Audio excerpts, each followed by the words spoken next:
How to recover permanently deleted photos or videos from Android.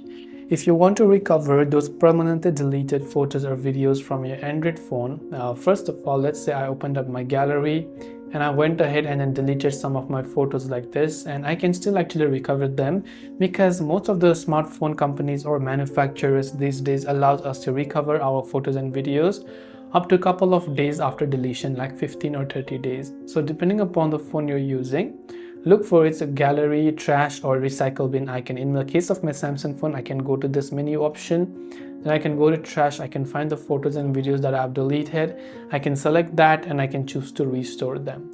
Now mind you that if you've also deleted them from your trash or your recycle bin, in that case it is not recoverable, so which means you won't be able to recover your account in that case.